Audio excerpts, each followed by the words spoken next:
primer lugar, muchas gracias. Segundo lugar, agradecer al gobierno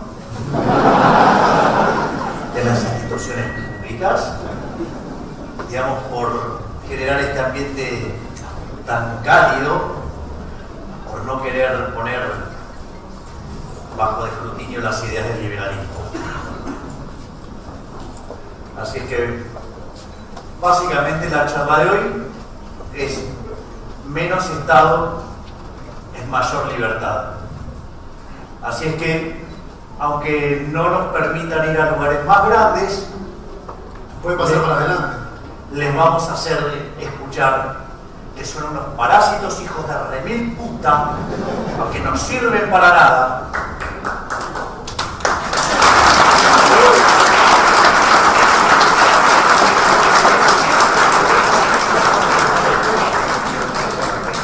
Lo que voy a hacer es probarle que el Estado es nuestro enemigo y que nuestros principales enemigos son los políticos.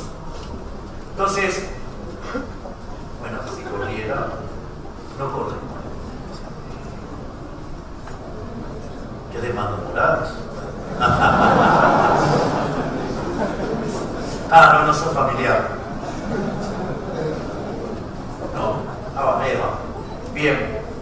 Lo primero que hay que entender es el origen y la definición de los impuestos. Digo, algo bueno puede salir de algo que sea impuesto.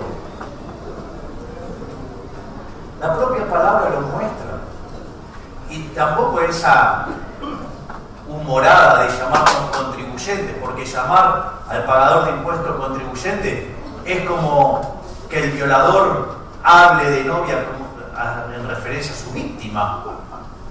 Entonces, lo primero que hay que entender es que los impuestos son un robo.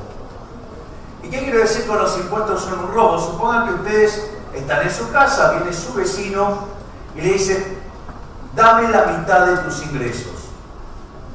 Lo primero que ustedes van a hacer es sacarlo a patadas. Al otro día va a venir su vecino nuevamente con un papel firmado y les va a decir: dame la mitad de tus ingresos. Y usted le dije: pero te dije que no. Entonces saca el papel y le dice: pero acá hay un papel que dice que me lo tenés que dar. Y usted le dice: ¿y quién lo firmó? Yo.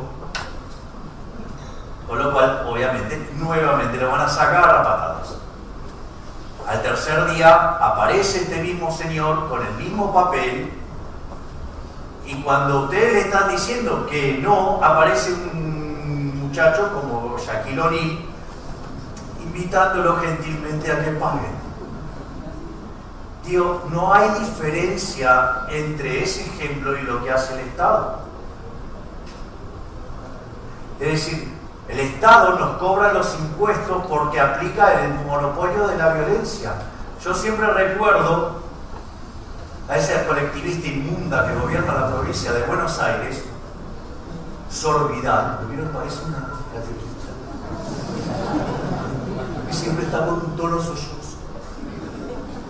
Entonces, estaban en el coloquio de ideas, no de este año, sino el del año anterior, o sea, el anteúltimo. Entonces, en una entrevista donde lo único que hacían era tirarle centros, y en un momento le dice a los empresarios ahí: yo les digo que arriesguen. Puta, ¿no? Digo, ¿por qué en lugar de cobrar los impuestos, si son tan buenas gobernando, que sean opcionales? Vamos a ver quién paga. Entonces, lo primero que hay que entender es que los impuestos son un robo. Después hay otra discusión que también es una discusión absolutamente improcedente. Digo, este gobierno cayó en esa. No, bueno, lo que pasa es que ahora vamos a cobrar impuestos más eficientes.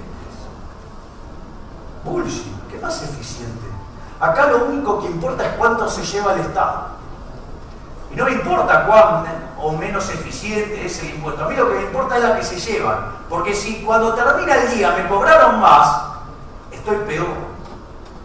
Por lo tanto, no me importa, digamos, qué tipo de impuesto, nada, no me importa nada. Todo eso me parece un conjunto, digamos, de onanistas, ¿sí? Digamos, a ver cómo le cagan mejor a la vida a la gente. Y después está el tema de los intereses de los políticos. Fundamental, los intereses de los políticos. Por eso siempre me gusta tanto el caso de Al Capone. El caso de Al Capone es maravilloso. Para mí Al Capone era un héroe. Ahora, digo, porque ¿qué era lo que pasó? Vino un pelotudo desde una poltrona a decir, a mí me parece que está mal que la gente tome alcohol, y se le cantó la pelota de prohibir el alcohol. Entonces, había gente que tenía capacidad para producir alcohol y había gente que quería tomar alcohol. Y esas partes estaban separadas porque este pelotudo desde la poltrona lo mandaba a Lyonés a perseguir a aquellos que traficaban. Al Capone era un héroe porque se sometía, sí, al poder del Estado, al riesgo que es el poder del Estado, digamos, a la persecución de Lyonés para llevarle el alcohol, sí, a quienes querían tomarlo, desde aquellos que lo producían.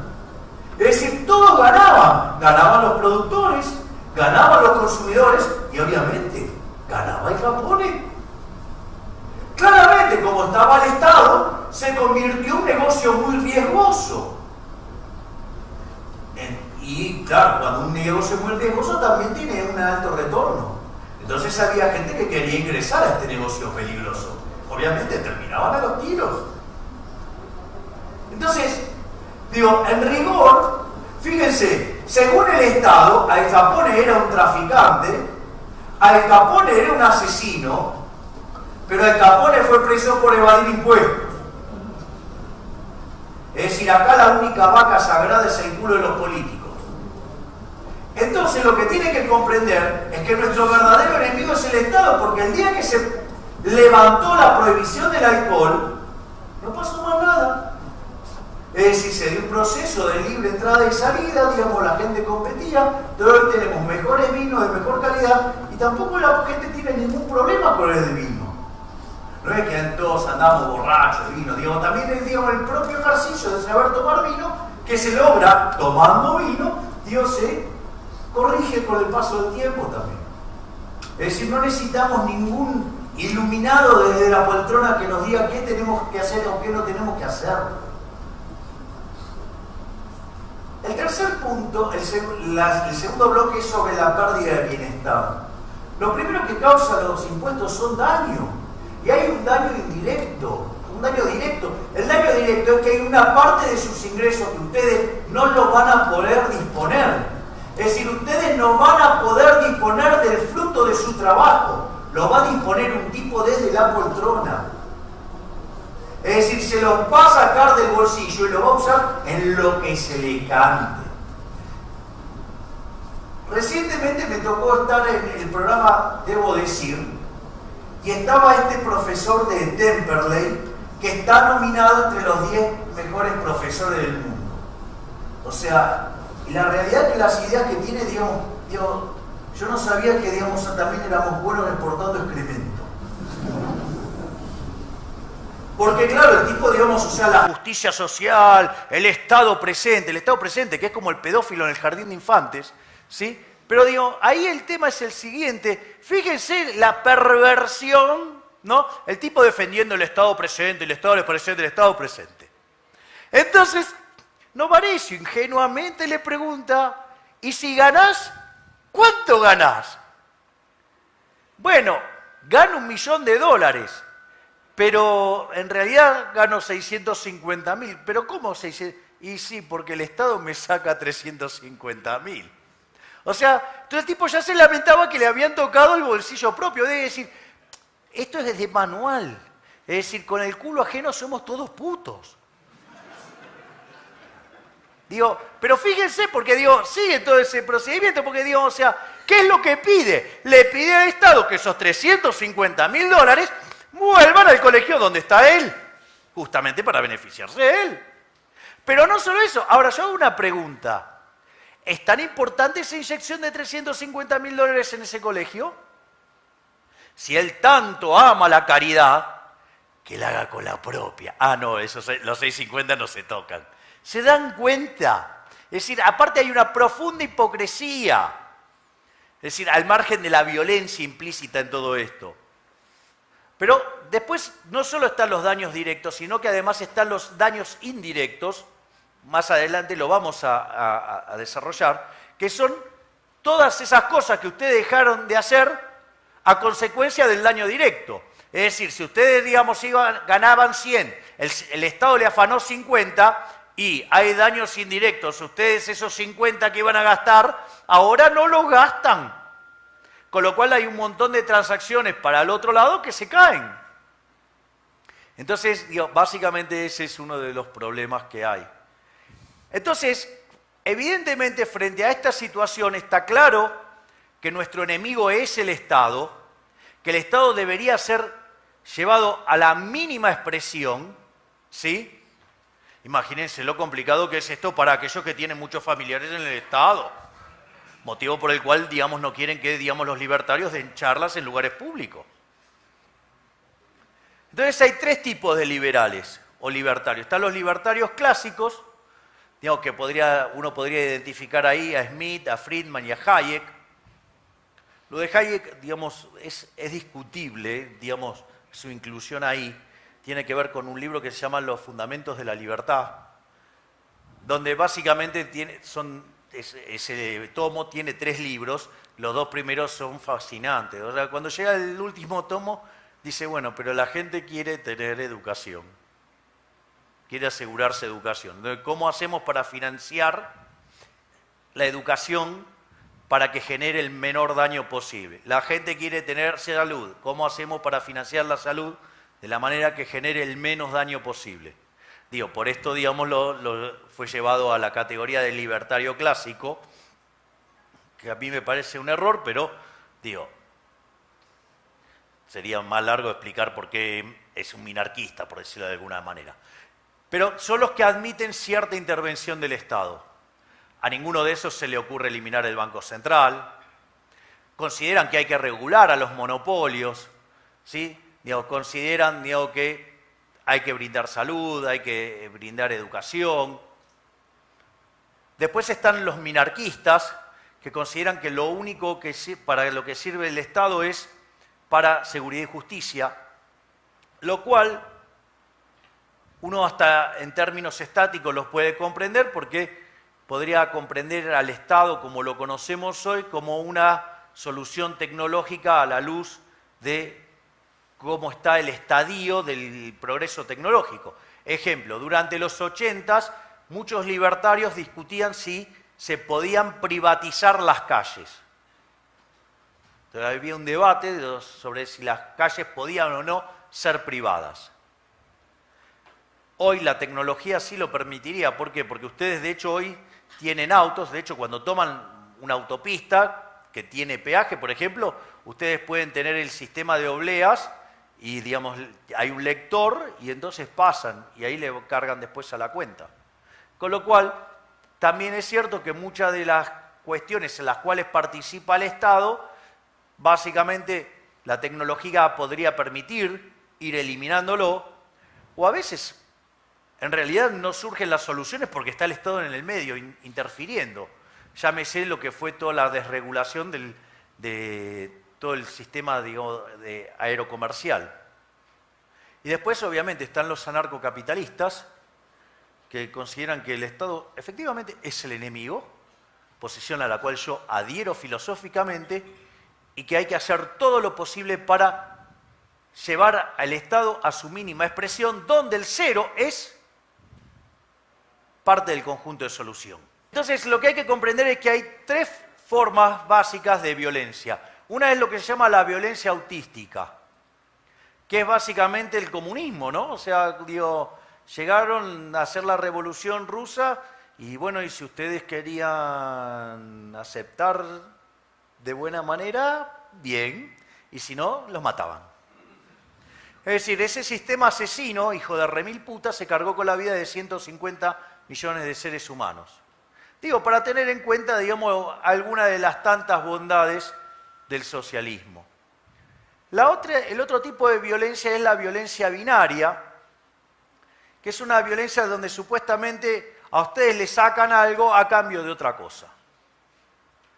Ya vimos el caso de los impuestos, que ya vimos que es un robo, pero también el gasto público es violento.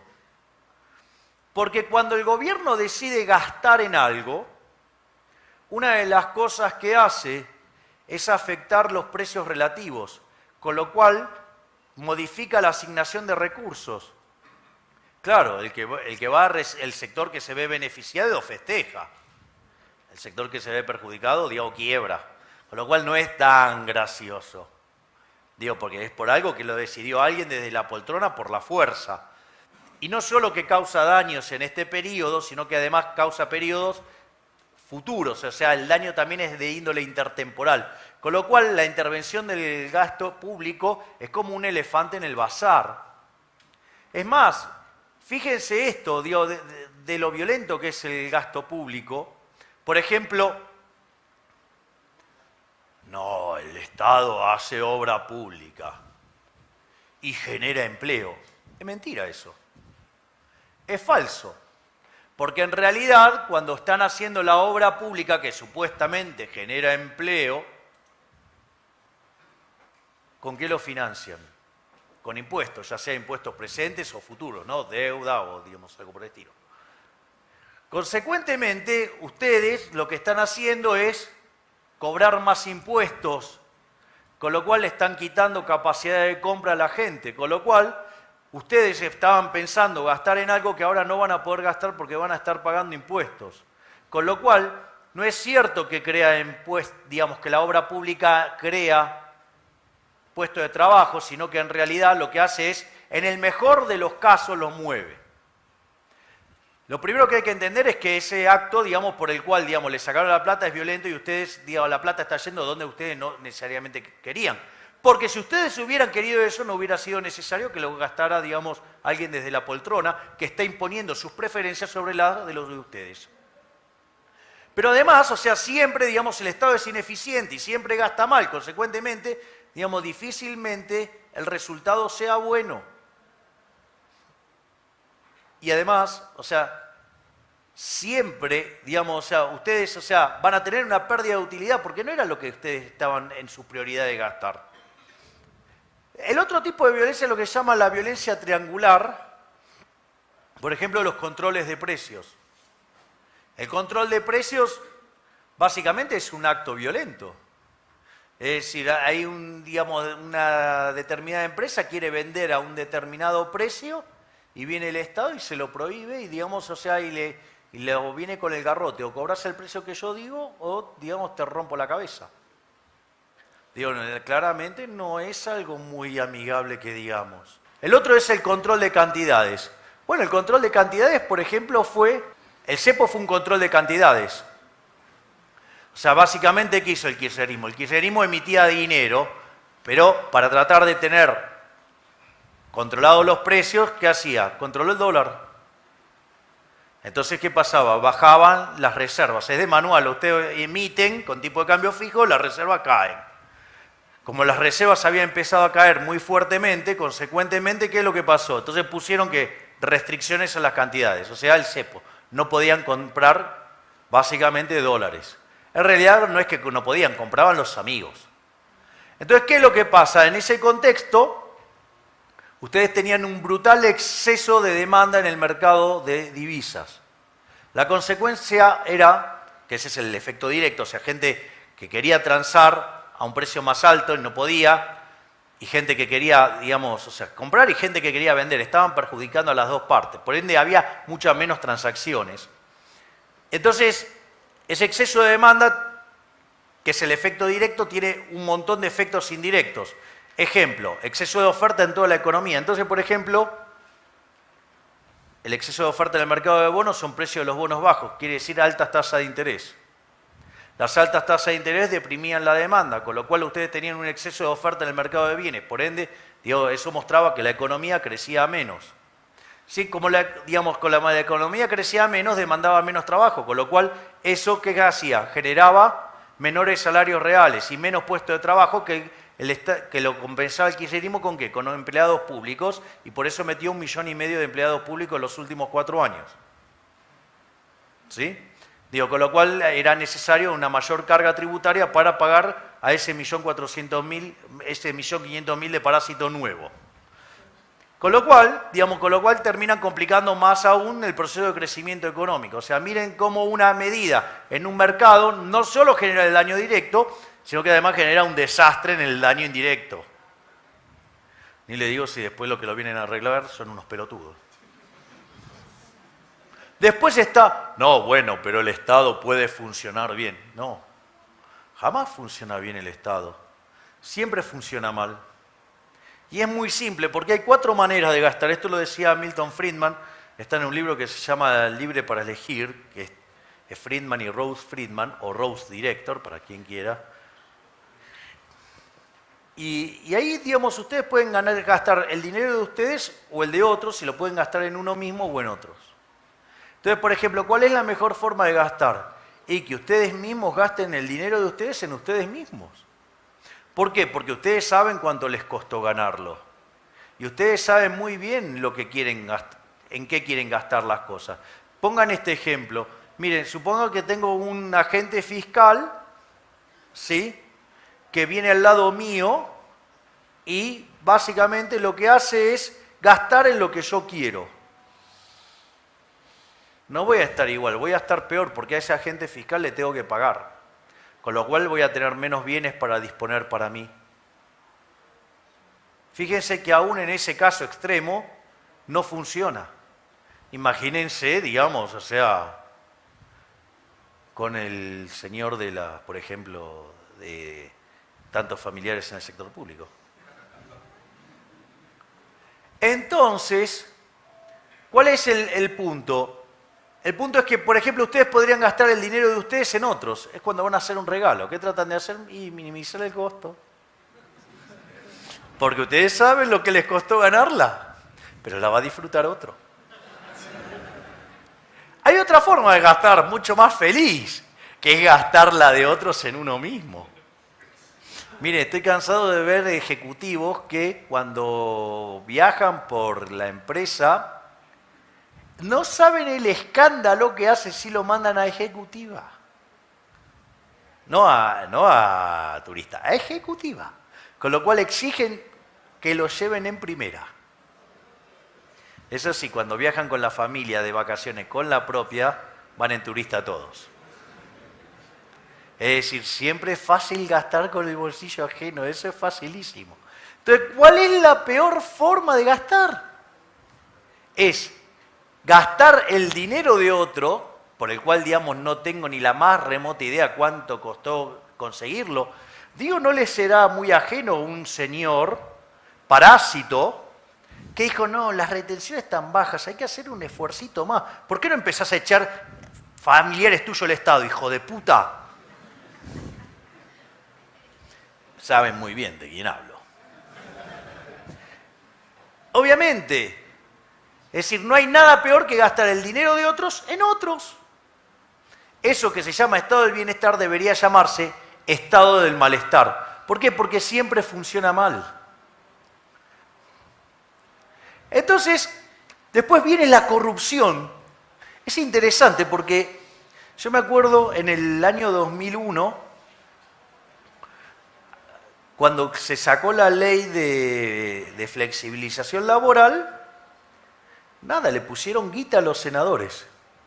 Un señor que se sintió mal por eso, que era el que llevaba las coimas, que se llamaba Pontacuarto. ¿Quién terminó preso? Pontacuarto.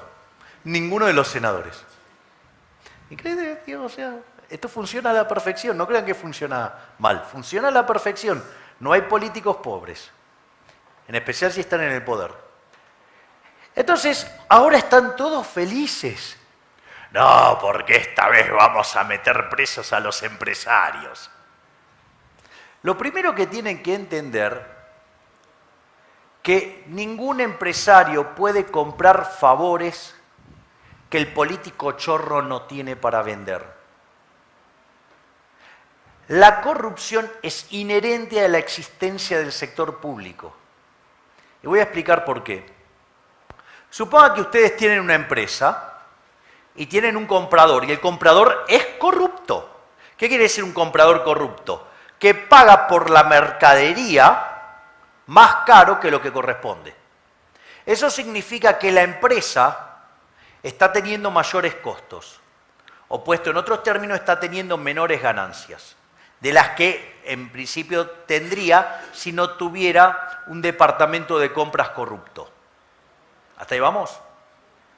Si eso sucede, ¿qué es lo que pasa? Va a aparecer otra empresa que va a descubrir que puede vender el mismo bien a un precio más bajo, o que al mismo precio puede vender un bien de mejor calidad, o puede, las dos cosas a la vez, vender un producto de mejor calidad a un mejor precio. Cuando esto pasa, la empresa que tiene el corrupto adentro quiebra. Es decir, el propio proceso de mercado lo limpia. Y una de las cosas que hacen las empresas es justamente cuidarse de que esto no pase. Justamente ¿por qué? Porque saben que si no van a la quiebra. Entonces, básicamente, el mercado es una fuerza demasiado poderosa como para limpiar todo esto y que no exista. Ahora, lo que sí es cierto es que la corrupción es inherente al sector público. ¿Por qué?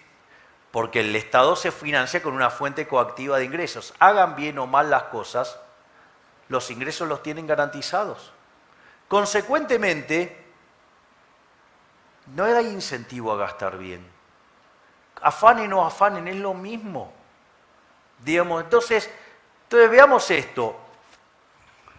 ¿Cómo es que aparecen los empresarios y los empresucios? Y bueno, el empresario, ¿qué es? Es un tipo que descubre que es más fácil ser exitoso entongándose con el político antes que servir al prójimo con bienes de mejor calidad o un mejor precio. Son muy fáciles de identificar. Yo me acuerdo de un día estaba en un programa de televisión, estaba el chanta miren que hay que ser hijo de puta en la vida, ¿no? Porque el tipo creó una fundación o algo así, una agrupación que se llamaba la José Bell Helbar. O sea, es el de la Cámara de Marroquinería. Es un hijo de puta, porque verdaderamente, o sea, de cuero y marroquinería, no sé. ¿Vos sabés cómo se llama? Decía el nombre, lo digo públicamente. Un flor de hijo de puta. Entonces, digo, el que no me cree, mira lo que era el plan de inflación cero y lo va a ver. Entonces, ¿qué es lo que pasa? ¿Qué es un empresario? Ustedes, miren, son de manual. Usted le dice, mire, Argentina tiene un problema de competitividad. Entonces están los dos discutiendo que no pueden competir, todo. Entonces, ¿qué era lo que yo proponía? Bajar impuestos. ¿Qué proponía el empresario? No, los impuestos, estos pueden ser mayores. Eso sí, lo que necesitamos es mucha protección. ¿Por qué? Porque en ese sistema tiene la ganancia garantizada. En cambio, si ustedes bajan los impuestos y lo ponen a competir, si no es eficiente, va a la quiebra. Con lo cual, lo que estaba dejando en evidencia era que era un ineficiente. Es decir, son muy fáciles de detectar. Bueno, los empresucios es muy fácil también de detectarlo. Por ejemplo, en la obra pública, ustedes le asignan la obra pública a un empresucio, le pagan y la obra pública nunca apareció. Digo, se les puede ocurrir algún nombre ahí. Después están los empresarios a la defensiva. ¿Por qué? Porque básicamente lo que sucede es que cuando ustedes no forman parte del tongo con el Estado ¿qué va a hacer? Los va a perseguir, la van a pasar mal, ¿sí? Digamos, o sea, ustedes son una petrolera, digamos, o sea, cuando ustedes le cargan nafta y un montón de impuestos, ustedes la tienen que juntar y le tienen que dar la plata al Estado, salvo que sean amigos del Estado como el señor Cristóbal López. ¿Está claro? Y con esa plata compran medios y desde esos medios agreden a los que piensan distinto. Miren qué lindo funciona el Estado. Y obviamente, cuando ustedes tienen este poder de destrozar a una empresa, ¿sabe qué descubre el funcionario público? Que lo puede usar. ¿Y ustedes creen que lo van a usar por bien de la gente, por bien de las empresas, por el bien de la comunidad de negocios o la prosperidad? Minga. La va a usar para enriquecerse. Es decir, con lo cual, lo primero que tienen que entender también es que la corrupción es inherente a la existencia del Estado. A ver, fíjense, miren qué hijos de puta que son los políticos. Digo, y el ejército de hijos de puta que trabajan para los políticos, ¿no? Digo, muchos de ellos economistas, obviamente. Digo, el tipo, van y quieren maximizar el impuesto, ¿no? Entonces, digo, hay una parte de la literatura de finanzas públicas que busca maximizar el impuesto. Es decir, digo, algo así como maximizar la violación sin vaselina. Entonces, digo, en esa misma lógica, estos hijos de puta calculan cuánto debería ser la inflación óptima. ¿Por qué? Porque la inflación es una forma de quitarle recursos a la gente. Usted dio esos papelitos de mierda emitidos por la institución esa que está en Reconquista 266, que fue creada por 40 años, con lo cual deberían haberla cerrado en 1975, pero sin embargo sigue para estafar a la gente. ¿Cuál es el problema? El problema es que es una forma de recaudar impuestos. Aun cuando no haya inflación hay una estafa. ¿Por qué? Porque si la economía crece y emiten en línea la demanda de dinero, están jodiendo que a los tenedores de peso, porque si no habría deflación y todos seríamos más ricos. Pero no, se la tiene que llevar el Estado.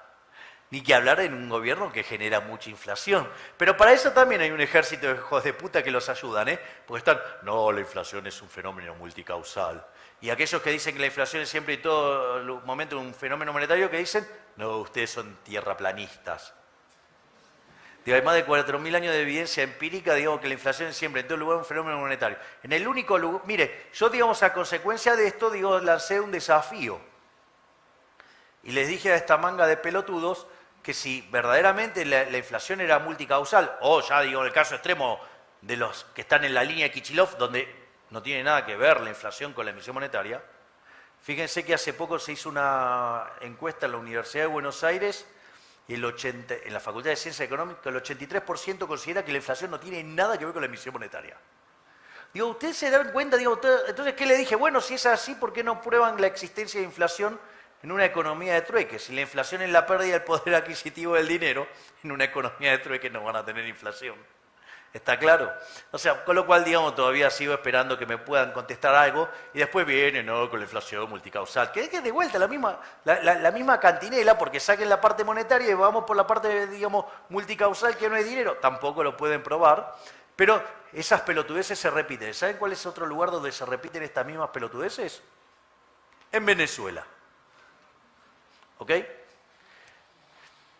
Con lo cual lo que tienen que entender es que la inflación es otra forma por la cual, digamos, los políticos estafan a la sociedad con un impuesto no legislado. Este es un tema muy interesante, digo, porque parece una tomada de pelos en la Argentina. Porque, fíjese esto, se supone que las mierdas esas que están en el Congreso son, digamos, los diputados son representantes nuestros. Ahora, yo le hago una pregunta. ¿Algunos de ustedes votaría a alguien para que les baje el ingreso? ¿Hay alguien que votaría para que le bajen el ingreso? No. Digo, todos los auditorios me contestan que no. O sea, ahora, digo, qué interesante, porque estos hijos de puta que supuestamente nos representan cuando hay que subir los impuestos, está todo de acuerdo. ¿Se dan cuenta? Es decir, hay, digamos, o sea, claramente si esto es un Estado fallido, porque esa gente no nos representa, solamente se representan a ellos. Miren cuando le encontraron el tongo de los pasajes, cómo se pusieron todos de acuerdo. La de ellos no se toca, la de ellos es sagrada. Este gobierno, cuando quiso hacer la reforma, ¿por qué fue tan lento? Porque básicamente lo que dijo es, vamos a mantener el gasto público en términos reales constantes, o sea, los políticos no pierden y que la economía, en la medida que se va expandiendo, eso permita bajar impuestos. Pero la de los políticos no se toca. El problema era, ¿qué pasaba si caía la economía? Había que darle más a los políticos. ¿Qué terminó pasando en este gobierno? Subió la presión fiscal. Entonces, pero vamos a las partes así más divertidas y que a mí me divierten más, que tiene que ver con esto de la discusión del socialismo, ¿no? Y una de las cosas bien de socialista es esto, digo, de la redistribución del ingreso, la justicia social, todas estas inmundicias. Es interesante porque digamos, o sea, hay una forma fácil de explicarlo. Porque acá lo que importa en el fondo es el trasfondo filosófico de todo esto. Entonces, digo, ¿ustedes quieren identificar esto? Yo lo identifico muy fácil. Los socialistas son el club de las porongas cortas. Porque ¿quién va a clamar por el pene promedio? El que la tiene chiquita, el que la tiene grande, no anda pidiendo amputación, amputación, amputación. Es interesante porque, digamos, en la medida que yo avance en esto, a ustedes se les va a venir el ejemplo y se van a dar cuenta que tengo razón. Entonces, lo primero que hay que entender, el problema básico del socialismo y todas las teorías que emanan del socialismo es la teoría del valor sobre la que se sustenta. La misma teoría de la explotación parte de eso, que es básicamente la teoría del valor trabajo. Es decir, las cosas valen por la cantidad de trabajo que tienen incorporada. O, más modernamente, si ustedes quieren, las cosas valen por la cantidad de costos que tienen. Lo cual es una pelotudez del tamaño de una casa. Y le voy a explicar por qué. Suponga que yo llego acá, no hay vino. Parece que León Ness fue bastante eficiente. No, pero digo, o sea, que no hay vino. Entonces, ¿qué digo? Qué bueno. Me puedo dedicar a hacer vino. Entonces me consigo la botella, me consigo la uva, la transformo en vino, consigo la etiqueta, consigo el corcho. Y obviamente, como estoy yo solo, cargo un bruto margen. Ahora, digamos, voy a plantear una situación, les pido que sean educados y sobre todas las cosas muy ordenados, para no producirme daños porque tengo que irme sentado en el avión. Tengo una sociedad de abstemios. ¿Me pueden decir qué hago con las botellas de vino? Acaba de aumentar la demanda de vaselina. Bien, entonces digo, no tiene sentido, una teoría así no tiene sentido. Si eso fuera cierto, los empresarios podrían cargar todos los costos y venderían todo como está. Y no ¿saben qué sería un mundo muy feliz para los empresarios? No habría quiebras. Porque si las cosas valen por los costos que le metieron arriba, ¿cuál es el problema? Con lo cual también, digamos, eso es sumamente ineficiente. Eso fue, digamos, desterrado de la teoría económica en un libro de 1871 de Menger, que se llama Principios de Economía Política, con lo cual es muy gracioso cuando, digamos, el surderío dicen, esas son teorías viejas. O sea, la falacia de que algo porque es viejo no sirve, ¿no? Digo, entonces, ¿saben qué? Que esa manga de pelotudos saquen el cero, vamos a ver qué pasa con la matemática, porque el cero es viejísimo. Entonces, digo, obviamente que, digamos, ¿qué era lo que decía Menger? Que en realidad no son los costos los que determinan los precios, sino que son los precios los que determinan los costos. Es decir, si ustedes tienen un negocio que funciona, obviamente pueden pagar por las cosas que tienen que contratar. No que, digamos, van a sumar los costos y con eso van a vender porque no le va a dar, digamos. O sea, esto es la misma discusión en el fondo del pelotudo de Piketty con la heredera de Peugeot. Digamos, la envidia le sale hasta por los poros. No, porque la heredera de Peugeot y la herencia y que esto y que el otro, ¿no? La herencia, bullshit. A ver si entienden. La heredera de Peugeot hace 3 modelos malos y quiebra y se mete la fábrica en el traste. Es decir, el que determina quién tiene el capital no es el que tiene las máquinas, sino que el capital está en manos de quien determina el consumidor. ¿O acaso el día que Edison inventó la lamparita, digamos, los productores de velas pudieron hacer algo? Más que meterse las velas en el orto. Entonces tienen que comprender eso. Entonces, digo, claro, pero a partir de eso es donde sale la teoría de la explotación, porque claro, entonces si ustedes suman los costitos, entonces claro, se aparece la ganancia que, claro, es explotación. Pero no es que existe la explotación, en realidad es que es una teoría pelotuda, que es otro problema. Fíjense lo pelotuda que es esta teoría, donde supuestamente los empresarios, ¿sí?, explotan a los trabajadores. Ahora, es interesante, ¿no? Porque cuando uno mira el progreso tecnológico, ¿qué es lo que hace el progreso tecnológico siempre? Ahorra trabajo. O sea, o son benefactores porque justamente generan tecnología y esa tecnología genera menos explotación, pero entonces ahí lo atacan porque en realidad van a dejar sin empleo a la gente. Absurdos, pónganse de acuerdo, o sea, ustedes no están a favor. Digo, el progreso tecnológico les destruye la teoría. Porque, digamos, o sea, justamente uno de los problemas que tiene es, lidiar con el progreso tecnológico. Porque imagínense, digamos, que ustedes hacen un bien ahora mucho más eficiente y consumen muchas menos horas de trabajo, con lo cual, digamos, se les derrumba esa teoría. Entonces, tienen ahí un problema, y aparte esta incompatibilidad, ¿no? Digo, o sea, como el empresario opresor tiene ganancias por explotar y es tan pelotudo que las deja correr teniendo progreso tecnológico. Muchachos, digo, o sea, entre el hombre nuevo, digo, los empresarios, digamos, que entonces van en contra de sí mismos, digo, no cierra, es un conjunto de pelotudes, vamos a ser claro. Y después la otra tiene que ver, digamos, con lo que es la igualación de la tasa de ganancia o tasa de retorno. Si eso funcionara, digamos, eso tiende a, digamos, corregido por riesgo, se tiende a dar en una economía en estado estacionario. Ahora, ¿cuál es el problema? Que es incompatible con la teoría valor-trabajo. ¿Por qué? Porque entonces todos los bienes tendrían que tener la misma cantidad de trabajo, y está claro que eso no sucede. Es decir, con lo cual es una pésima construcción teórica, no tiene validez empírica, por eso siempre los zurdos viven de espalda a los datos. O sea, digamos, yo no sé si odian más un dato duro o el agua. Porque a partir de, o sea, todos tienen esa característica de ser sumamente roñosos. No, ustedes se ríen, pero es cierto. Entonces, esto básicamente, ¿cómo fue corregido? Fue corregido por la teoría subjetiva del valor. Es muy interesante porque un día ustedes tienen toda la refutación de Marx en un libro que se llama, de von Bauer, que se llama Reflexión final sobre el sistema marxiano, algo así, donde Marx prometió que lo iba a contestar en el segundo tomo. Como se murió, o sea, nunca lo contestó. Engels quiso contestar, no pudo, o sea, Dios. Entonces un día me encuentro con un zurdo y le hablo de von Bauer. Dice, no, el problema es que von Bauer no entendió.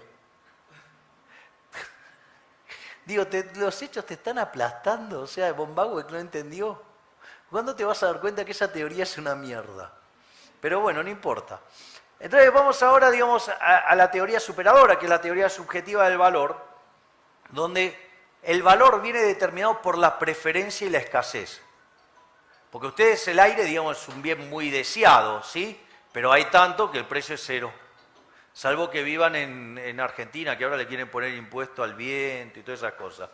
No, si acá para cobrar impuestos, digo, ustedes acá no tienen mucho viento, ¿no? Porque si no el inútil, digamos, les va a poner impuesto al viento también, aunque no tenga. Entonces, básicamente eso es lo que determina digamos, el precio, ¿no? Digamos, las preferencias y la escasez. Y esto es interesante porque asociado a esto queda vinculado, ¿sí? Queda vinculado, ¿qué cosa? La remuneración de los factores. Es decir, los factores vienen determinados por el valor del producto marginal de ese factor. Ejemplo, el trabajo. El trabajo viene determinado por el valor del producto marginal del trabajo. ¿Qué quiere decir esto? Es la multiplicación entre el precio, donde entra la preferencia y la escasez, y la productividad. ¿Qué quiere decir esto? Que si ustedes le pegan con un producto que es buenísimo, que todo el mundo lo quiere, con lo cual el precio se va a la estratosfera, y además son productivos, se llenan de guita. Ahora, si ustedes producen un bien que es una porquería, que no lo quiere nadie, van a ir a la quiebra. Miren qué fácil. Es decir, solamente ustedes van a ser exitosos en el capitalismo en tanto y en cuanto sirvan al prójimo con bienes de mejor calidad a un mejor precio. Yo no tengo culpa que, digamos, la mayoría de estos pelotudos nunca hayan leído sobre la teoría de la distribución. Yo entiendo que es de las últimas partes de los libros de microeconomía y es muy difícil llegar ahí, parece, porque ni siquiera estudian equilibrio general, ¿qué carajo van a estudiar teoría de la distribución que viene un par de capítulos después? Entonces, digamos, lo que hay que entender, que además todo eso se dio en qué contexto, en un contexto de intercambios voluntarios. Es decir, todas estas transacciones se fueron como resultado, digamos, de que nos pusimos de acuerdo. Entonces, yo ahora les quiero hacer un punto ahora sobre el tema del rol de los intercambios voluntarios. Voy a plantear dos sociedades y ustedes me tienen que decir qué sociedad les parece más justa y cuál, digamos, y por qué, qué sé yo. El primer caso es el caso de España. Aparece un peticito, debe ser así, me imagino, que juega al fútbol, la gasta, la deja así, la descose toda. Se llama Messi. Una de las cosas que descubren es que si lo tenés a Messi, la vas a pasar bárbaro, porque vas, digamos, a ganar todo. Claro, entonces, ¿qué pasa? Todos los clubes de fútbol quieren contratar a Messi. ¿Y qué descubre Messi? ¿A cuál va a ir? ¿Al que le pague más? ¿O acaso ustedes, frente a dos trabajos idénticamente iguales, no van a ir al que le paguen más? Entonces Messi dice, bueno, yo quiero la recaudación de 2 estadios por mes. Eso significa que aquel equipo que lo compre o que lo contrate va a tener que pagar el doble por las entradas. Las va a vender al doble. Los únicos dispuestos a pagar esto, son los catalanes. Con lo cual, el Barcelona se compra a Messi. Empieza la temporada, el Barcelona arrasa a todo, les gana a todo, los baila a todo, los humilla públicamente a los del Madrid y salen campeones.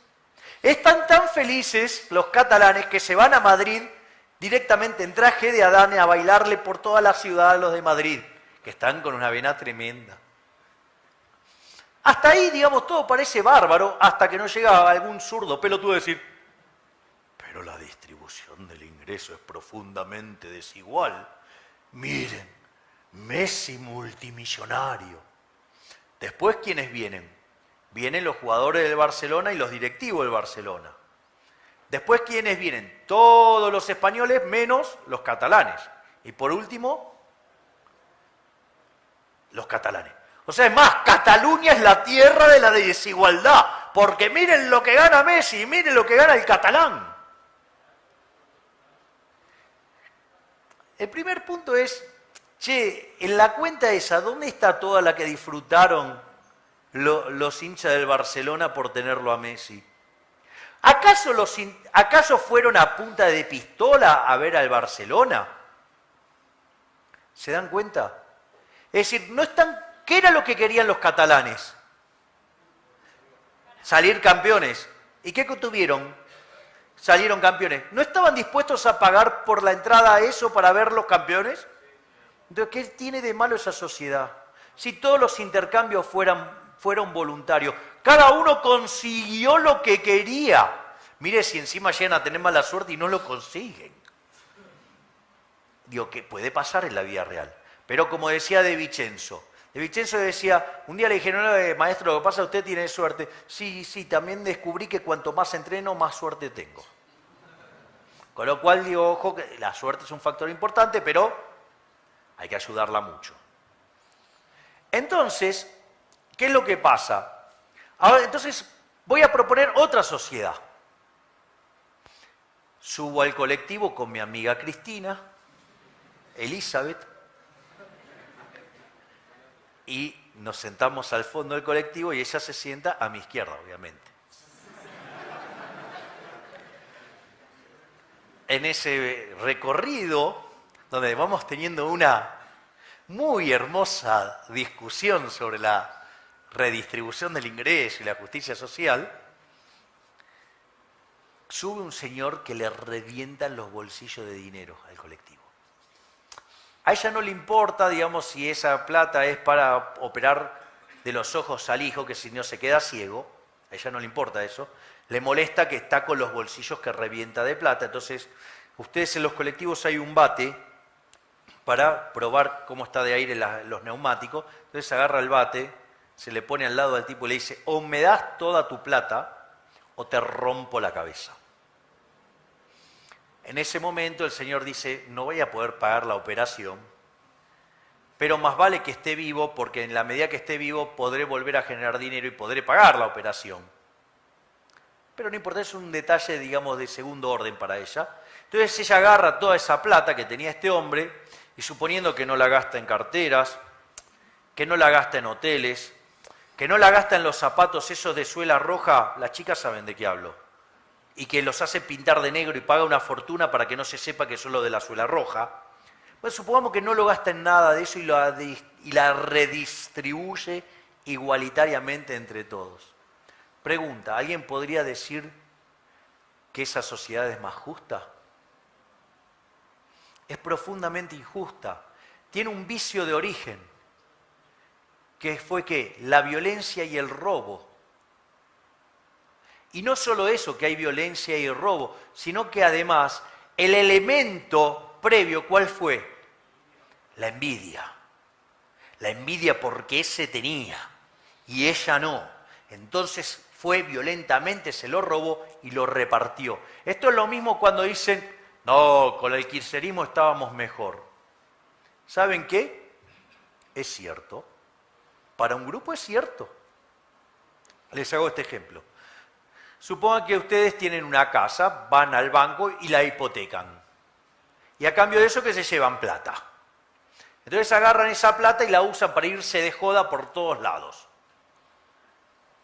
Y llega un momento que se quedan sin plata. Entonces tienen que pagar el banco y no tienen plata. Entonces, ¿qué hace el banco? Los ejecuta. Y como en el medio estuvieron de joda y todo, se quedaron además sin trabajo, ¿no? Pues se pasaron de joda. ¿Qué quiere decir esto? Que claramente antes estaban mejor. Porque ahora no tienen trabajo, no tienen plata, no tienen casa, están en la yeca, no tienen para morfar. Pero aún en ese caso, no tendría nada de malo. Es cierto, antes estaban mejor, ahora saben por qué estaban mejor, porque se comieron el capital. Pero no tiene nada de malo, ¿por qué?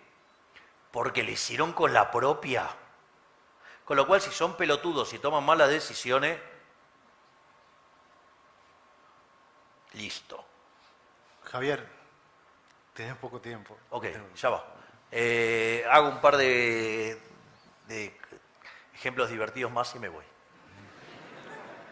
Entonces, ¿cuál es el problema? El problema es que, básicamente, el kirchnerismo vendría a ser un ejemplo como el cual ustedes van al banco, ¿sí? Se llevan la plata y en ese momento aparece de vuelta Shaquille O'Neal, les afana toda la guita y Shaquille O'Neal la reparten entre unos que estaban ahí en pedo, digamos, borrachos, digamos, o sea, unos vagos, digamos, que les salía sangre de las uñas de tanto rascarse las bolas. Claro, Dios, para ese grupo, Shaq es un héroe. Y estaban mejor. Ahora, el otro estaba recontra caliente. ¿Y por qué entonces, digamos, el populismo funciona? Por decirlo de alguna manera, al menos en el corto plazo. Y porque la distribución del ingreso, básicamente, lleva el formato de una chi cuadrado. Quiere decir que la moda, o sea, el valor que más se repite, está debajo de la media. Con lo cual el 75% de la gente está debajo de ese valor. Esa es la lógica del populismo, hablar de pobres y ricos y enfrentarlos. ¿Por qué? Y mire, esta es mundial, esta es de Víctor Hugo Morales, el relator del relato. Parece que hay un problema con ese nombre. O sea, parece que debe ser sinónimo de hijo de puta, o debe haber otros muy buenos por otro lado. ¿Qué dijo el relator del relato un día? Dijo, si no fuera por Clarín, Cristina tendría el 75% de los votos. ¡Es de manual! Es de manual, ¿se dan cuenta? El tipo estaba, digo, era Pareto puro. O sea, Mussolini, que era, digo, porque, sí, Pareto era el asesor de Mussolini. Entonces, lo primero que hay que entender, que este sistema, ¿sí?, de la redistribución del ingreso, de la justicia social, es injusto y está basado en la envidia, en el odio, en el resentimiento, en el odio, en el trato desigual frente a la ley. Es decir, que tiene unos valores morales de mierda. Ahora, digo, lo otro que también hay que tener en cuenta es que, digamos, aquellas economías que son más libres crecen más, tienen un PBI per cápita que es 8 veces y media más grande, que el decil más bajo es 11 veces más rico y que además es el decil más bajo el doble de rico que el decil promedio, digo, que el ingreso promedio, ¿sí?, de la economía reprimida, con lo cual el más pobre de la economía libre está mejor por lo menos que el 75-80% de la población del país reprimido. O sea, no solo eso, sino que además hay 25 veces menos de pobres. Entonces la pregunta es más, fíjense esto, hasta la gente vive más. Entonces la pregunta es, digo, ¿para quién es este negocio? Miren lo que es la caída de la pobreza a partir de que arribó el capitalismo. Es decir, entonces el capitalismo no solo que es moralmente superior, sino que además productivamente es más superior. O sea, superior, es decir, cuando se cayó el muro, aplastó a los zurdos. Acá parece que no se enteraron, pero los aplastó. ¿Sí? Pero no solamente, bueno, acá están los temas de todas las mentiras socialistas que no vienen al caso, porque si no, no termino más.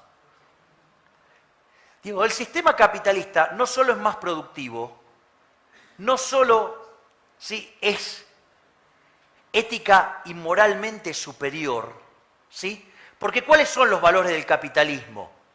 ¿O cuáles son los del socialismo? Ya lo vimos, la envidia, el odio, el resentimiento, el robo, el trato desigual frente a la ley y sobre todo el asesinato, ¿no? Porque asesinaron a más de 150 millones de seres humanos, al margen de los que cagan de hambre. Si no, miren Venezuela. Ah, no, pero cuando pasa eso, dicen, no, Venezuela no es socialismo, dicen. Eso es un increíble. O sea, y después hablan de los nórdicos que tienen los mejores índices, tienen excelentes índices de libertad económica, o sea, tienen un problema. Un día, digamos, en un debate en Intratable, la crucé a dónde y la dejé patinando como la pelotuda que es. Pero, digamos, o sea...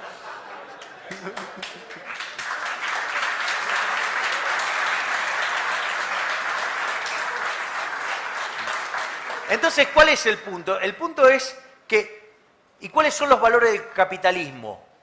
¿Sí? El capitalismo es el respeto irrestricto del proyecto de vida del prójimo. ¿Alguien puede oponerse a eso? El capitalismo se basa en el respeto de la propiedad privada, ¿sí? Se basa, digamos, en el respeto, digamos, en la competencia, en la no intervención del Estado, ¿sí? En la cooperación social, ¿sí? En la división del trabajo. De hecho, Bastiat decía, donde entra el comercio no entran las balas. Se basa en el esfuerzo, ¿sí? Digamos, se basa en servir al prójimo con bienes de mejor calidad a un mejor precio. O sea, es una máquina de generar riqueza, es una máquina de incluir, es una máquina de prosperidad. Entonces, no solo somos mejores en lo productivo, somos ética y moralmente superiores, pero como si todo esto fuera poco, somos superiores estéticamente. Miren la mierda que es Cuba, miren lo que es Nueva York. Recientemente, ¿vieron esas fotos de los países socialistas y los países capitalistas en términos de luces? De hecho, hay un dicho genial de chino que dice: no maldiga la oscuridad, enciende una luz. Esto es igual. Digamos, que la sociedad deje de maldecir en nombre de la envidia y el odio y el resentimiento. Y vamos por el progreso tecnológico, por el esfuerzo, por el ahorro, sí, por progresar. Y sobre todas las cosas, digamos, servir al prójimo con bienes de mejor calidad, un mejor precio y respetarle su proyecto de vida a ultranza, ¿sí? Esa es la idea. Porque además de todo esto somos estéticamente superiores. Porque ¿cómo eran los edificios de la vieja, digamos, detrás de la cortina de hierro? Eran cuadrados, grises, sin ventanas, adentro eran inmundos. Yo tuve la posibilidad de ir a varios de ellos, ¿sí? Entonces, digamos, porque muchos de esos eran edificios públicos que después iban a ser parte de privatizaciones, ¿sí? Entonces, digo, no es que me lo contaron, yo lo he visto. Eran una inmundicia. Les puedo asegurar que ni siquiera pasarían por un baño de ahí. O sea, pero ni los hombres. Bueno, digamos, si fuera en alguno de los países nórdicos tendría un problema, porque ahora quieren obligarlos a que en el baño vayamos sentados. Pero, digo, o sea, aun cuando, digamos, tengamos que hacerlo uno. Entonces, digo, ¿cuál es el punto? O sea, no solo, digamos, es más. Es decir, miren los que eran los autos del comunismo. El Dacia, era una mierda. En cambio, de este lado, ¿qué había? Está la Lamborghini, está el Ferrari, está el Lotus, está el Mercedes-Benz, está el Bentley, está, digamos, el Rolls-Royce. Es más, nosotros inventamos la minifalda y la bikini. Entonces, digamos, no solo que somos superiores, sí, digamos, digamos, en lo productivo, somos superiores ética y moralmente, y además somos superiores estéticamente. Por ende, no hay nada por lo cual abrazarse ese sistema de mierda que genera pobreza, que genera hambre, digamos, que genera violencia. Digamos, vayamos por el capitalismo, que es la fuente de prosperidad y armonía entre los pueblos. ¡Viva la libertad, carajo!